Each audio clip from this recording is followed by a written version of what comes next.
Our next lesson is called The Importance of Communication, but let's review a little bit first. I'm going to say something. I want you to tell me if it's part of a message. Noise. No. Meanings. Yes. Symbols. Yes. Encoding. Yes. Feedback. No. Decoding.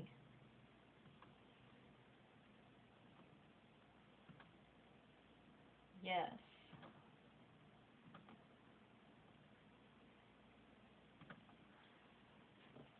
I'm going to read parts of the transactional process. I want you to tell me whether this is the first stage, second stage, third stage, fourth stage, or fifth stage, or sixth stage. Okay? A message is transmitted through a channel.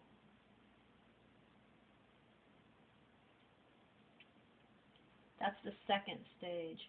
Meaning is encoded into a message. The first stage. Message feedback is received, perceived, and decoded. That's the third stage.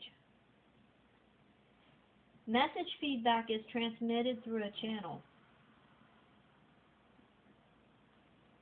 That's the fifth stage. A message is received, perceived, and decoded.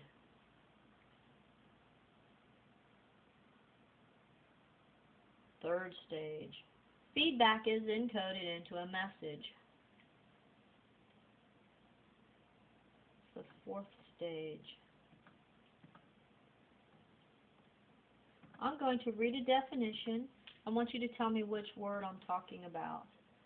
A systemic process in which people send and receive messages through symbols to discover and interpret meanings. Communication. Verbal or nonverbal responses to a message. Feedback. Pertaining to a system or systems, pertaining to or affecting the entire body. Systemic. To act upon each other. Interact. An organized element of communication that includes meanings and symbols, encoding and decoding. A message. The thinking process in which ideas and emotions are transformed into symbols and organized into a message. Encoding. The process of transforming and interpreting another's message back into the receiver's own meaning. Decoding. A theory describing the relationship among elements of communication. The transactional model. The people involved in the communication, senders and receivers. Participants. An individual's life history that affects his or her communication approach.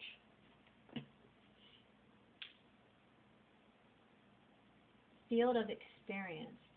Interference with or a distraction from the communication process. Noise. Circumstances important to the situation.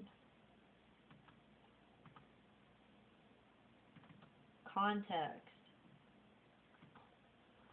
The process of using our beliefs, thoughts, and observations to gather information about surroundings and people.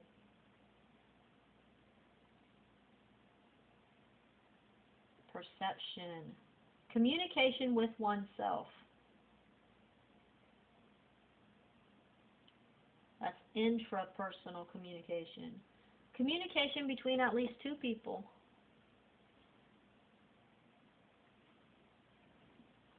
Interpersonal communication. Communication used to solve problems and share ideas and experiences.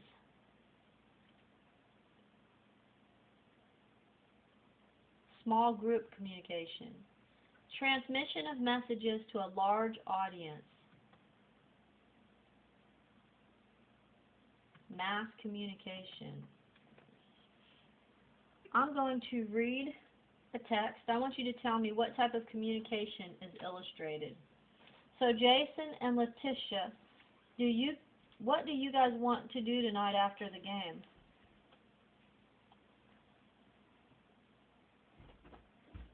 Okay, it's interpersonal. It's interpersonal communication. So Jason and Letitia, the two of you are supposed to help me figure out how to use a star chart in order to find the constellation of Orion. Any ideas on where to start? Small group communication. Let's try another one. In an attempt to repair increasingly severe security breaches, the president of XYZ Corporation today announced a policy decision requiring that all new employees be subject to more rigorous background checks. What type of communication am I illustrating? Mass media. Here's another quote.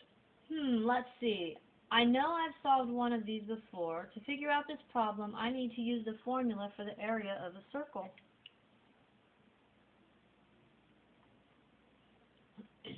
Okay, it's intrapersonal, because I'm talking to myself. Let's try another one. Ladies and gentlemen of the jury, I implore you to weigh the evidence carefully before making your decision. I remind you that your duty is a matter of conscience, conviction, and sound judgment.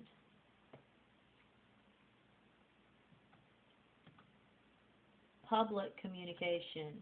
If you had problems with any of that, I want you to stop the tape, go back, and review it. Make sure you can go through the review answering all of those before you go to the next lesson. Our next lesson is called The Importance of Communication. Our objective is to defend the importance of effective communication skills. Okay, so let's look at this.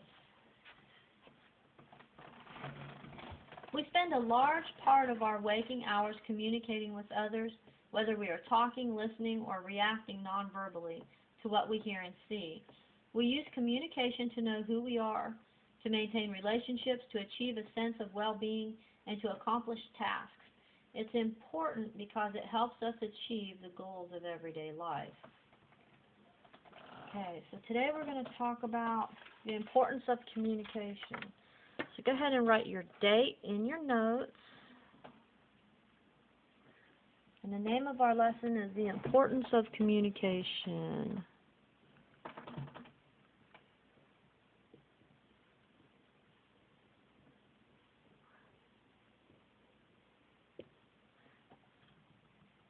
Okay, and the first thing we're going to talk about is identity.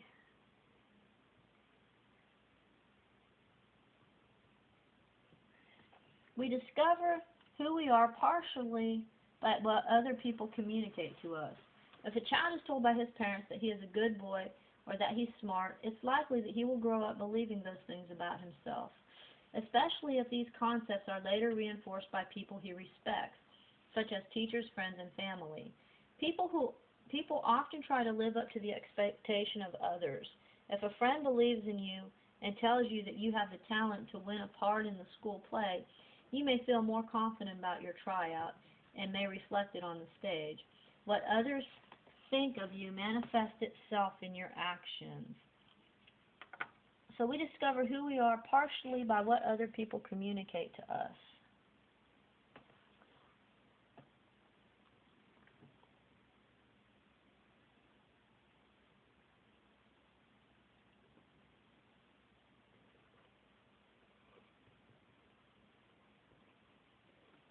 We discover who we are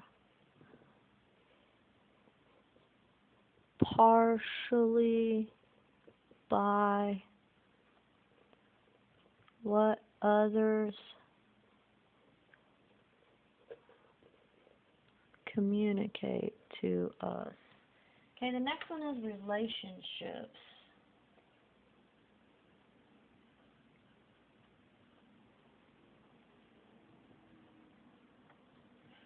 Communication is a part of building relationships with others. Through communication, we get to know someone better, receive help in a crisis, feel a part of a group, find comfort, get something done, and enjoy ourselves. Relationships are often strengthened when we communicate openly and honestly. If you suddenly stop being with your friends, stop sharing ideas with them, and stop engaging in everyday talk, your relationship will suffer. You need to communicate routinely in order to keep relationships alive. Without effective communication, most relationships eventually collapse. However, with effective communication,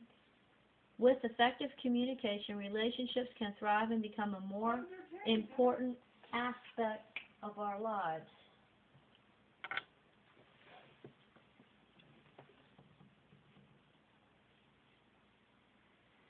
Okay, so communication is important in building relationships. It is vital in maintaining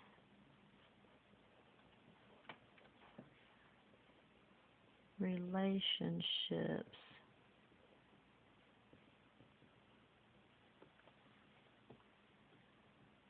The next one is health.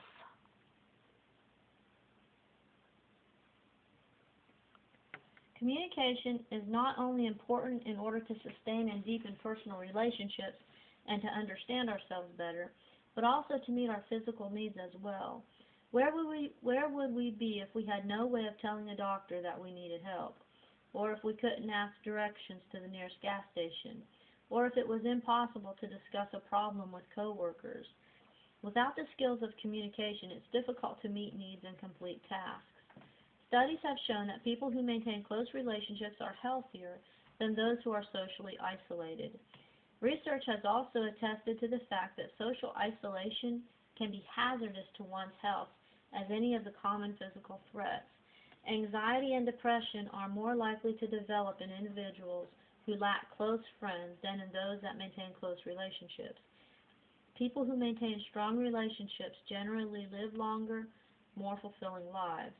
Social isolation can become an important topic today as more of our communication takes place in the isolation of our homes, away from others. We spend so much time on a computer playing video games or watching TV alone that it has cut into our social time dramatically. The studies on social isolation due to technology are ongoing. It may take decades before we fully understand the price we may have paid to live in a high technology world. Okay. So we need communication to build relationships, and the strong relationships make us healthier.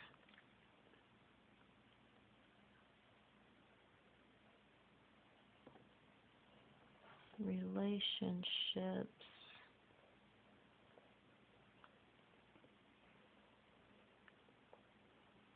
make us healthier.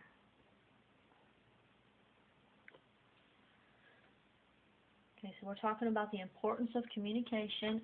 It's important to our identity. We discover who we are partially by what others communicate to us. Relationships, communication is vital in maintaining relationships. Health, strong relationships make us healthier. Now let's talk about work.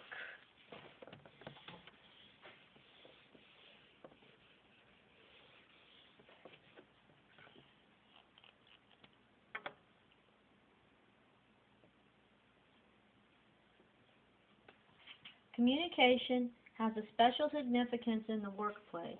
How well we communicate our skills and personal strengths can affect whether we get the jobs we seek. After we are hired, it will contribute to whether or not the work we do will be successful. Many jobs are focused upon communicating with customers. If you are hired as a customer representative for a large department store, a customer who is not happy with the product might approach you. If your communication skills are well developed, you may be able to turn a negative situation for the customer into a positive one. Knowing how to calm down a customer without appearing to be condescending is an important skill for customer representatives. One of the most important skills is listening. Through hearing the needs of the customers, you can respond to the needs and help the customer feel better about his or her interaction with your company. So communication is important at work. Listening and responding